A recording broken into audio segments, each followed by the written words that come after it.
Estamos pagando el combustible más caro de Latinoamérica, no ahorita, en los últimos 20 años. ¿Por qué?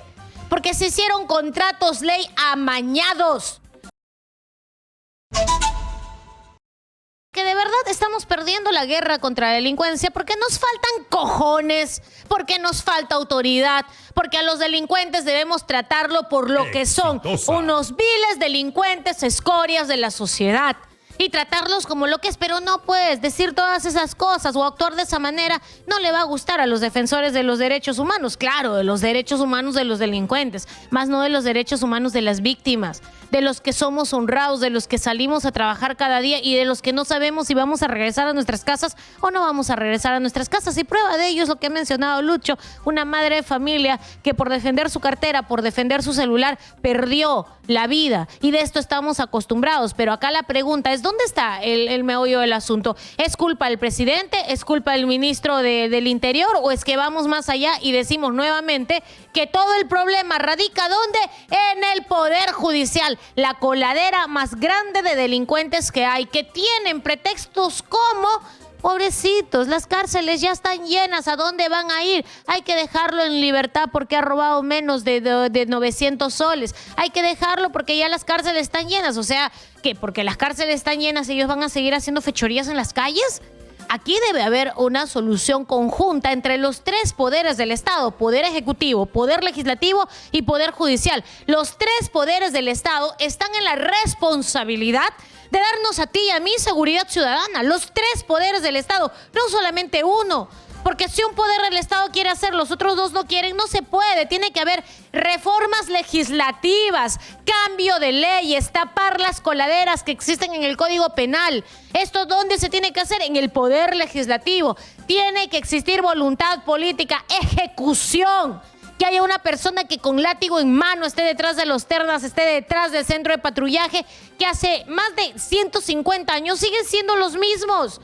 Aquí en Lima, nada más les pongo de ejemplo, hay como 800 puntos identificados donde todos los días van a haber robos y donde los choros van y ya tienen su plaza. Y los únicos encargados de poder capturar a los choros y de entregarlos de pronto a la justicia son los ternas. ¿Saben cuántos ternas trabajan por día aproximadamente? Son 50 grupos de ternas, cada grupo equipado por 6 personas. Estas 6 personas tienen por objetivo capturar al delincuente. 50 contra 800 puntos. Estamos en pérdida. Y esto depende ¿de quién? Del Poder Ejecutivo. De cómo se cambie en el Ministerio del Interior todas las políticas que vayan a pelear directamente con la delincuencia, pero de la mano de las reformas y las nuevas leyes contra la delincuencia. Y cuando estos dos poderes hagan su trabajo y entreguen a estos choros, hijos terribles de sus madres, al Poder Judicial, el Poder Judicial los vaya a llevar a la cárcel, no los deje porque las cárceles están llenas, pobrecitos, van a dormir uno encima del otro, sus derechos humanos, no señor, que hagan un edificio, una torre, que duerman parados, que hagan lo que quieran, eso no nos interesa a nosotros, ellos están delinquiendo y el Poder Judicial debería llevarlos a la cárcel y si no hay comida, que aguanten pues, que mueran de hambre, ¿qué nos importa la vida de los delincuentes? A nosotros no nos debe de importar si comió o no comió porque ese delincuente no le interesa cuando destroza una familia, cuando deja hijos sin madre, sin padre, no les interesa. Entonces deberían trabajar los tres poderes del Estado, los tres. Pero ¿cómo estamos en nuestro país? Divididos, pues sectorizados. El Poder Legislativo utiliza su poder, mal utiliza su poder para poder bajarse al opositor, que es el Poder Ejecutivo. Utilizo mi poder para bajarme al opositor. Perdón, yo tengo que ir más allá. La política va más allá. La política es noble. La política no se queda en enfrentamientos, la política perdona, la política pasa, la política baja la cabeza porque tiene un interés supremo, un interés más grande. Pero esto parecería tonto, pues, porque vivimos en un país lleno de egos. Mi ego es más grande que todo. Ay, como tú me fregaste, ahora vas a ver, te voy a enseñar que voy a usar mi poder para fregarte. Esto es lo que vemos en el Poder Legislativo y en el Poder Ejecutivo, un enfrentamiento constante. Mientras tanto, los que pagamos la olla, los que paramos la olla y los que pagamos pato por la situación, somos nosotros los ciudadanos y es prueba de ello, de que ahora se está nuevamente llamando a un nuevo paro de transportes. Ya en marzo, desde la quincena de marzo, hasta más o menos terminar el mes de marzo, hubieron distintos paros. Todos estos paros pedían de que el combustible no suba, de que los fertilizantes puedan estabilizarse.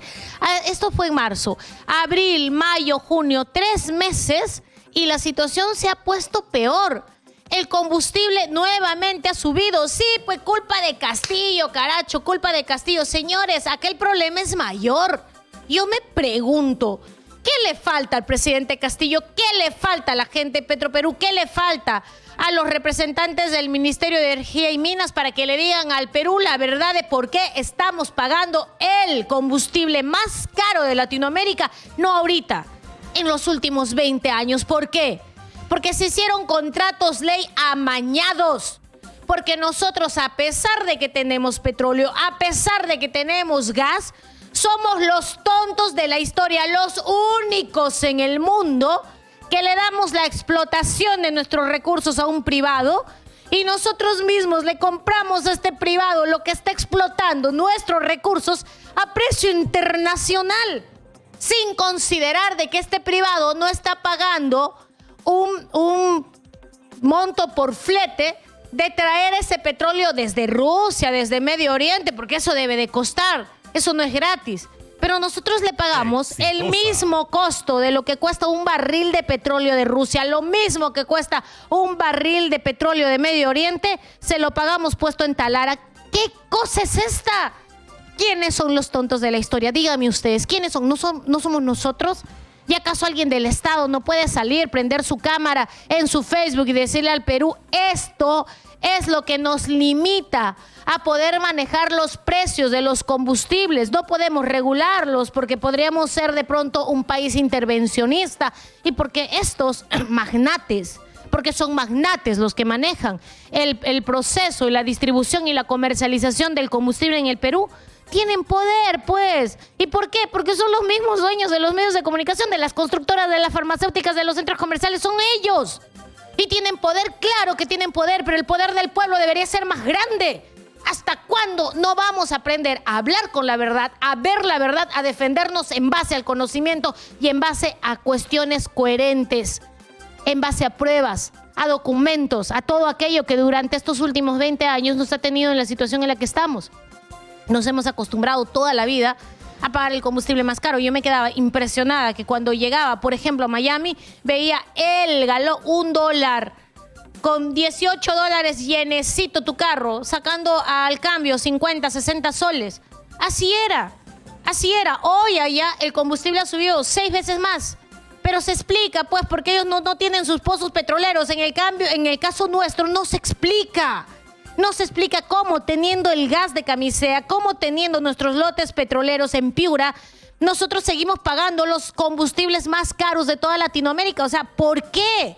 ¿Por culpa de Castillo lo pagamos? ¿Por culpa de Aníbal Torres lo pagamos? ¿O por culpa de todos esos políticos anónimos, funcionarios anónimos, corruptos que hicieron de que estos contratos prevalezcan en el tiempo? Esto tendríamos que saberlo. ¿Y qué es lo que debemos hacer como país para poder defendernos de estos contratos leoninos?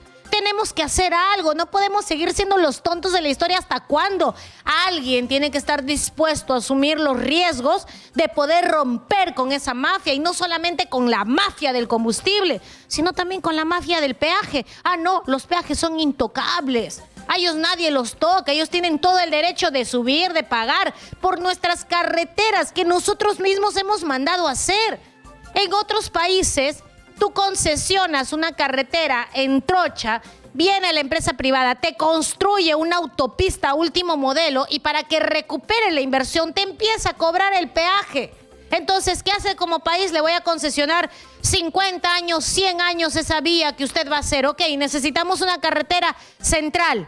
Perfecto. Viene la empresa Juan Pérez y la empresa lo va a hacer. La empresa va a invertir toda la plata. El Estado no va a invertir un sol.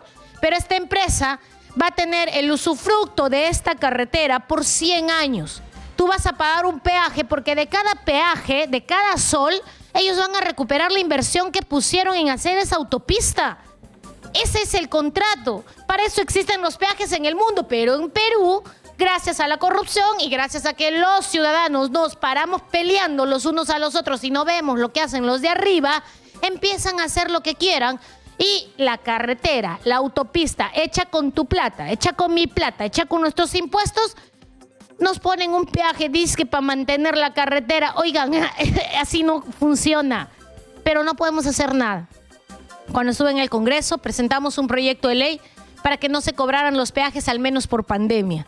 Al menos por pandemia, al menos por una situación difícil, donde todos temíamos por nuestras vidas, donde el miedo nos dominaba y donde teníamos que pensar en nuestra salud y en nuestra alimentación. Dejemos de pagar peajes, al menos en ese momento.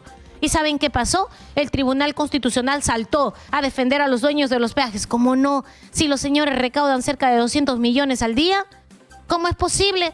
¿Cómo es posible que bueno, al toque lo declaró inconstitucional? Inconstitucional debe ser que nos cobren por pasar por nuestras carreteras. Inconstitucional debería ser que nos cobren por el petróleo, por el gas a un precio internacional. Eso debería ser inconstitucional, pero no. Lo inconstitucional es que tú como ciudadano quieras pues tener libertad, tener dignidad, defenderte y darte cuenta, oye, ¿por qué me cobran tan caro si esto es mío? ¿Hasta cuándo, ciudadano?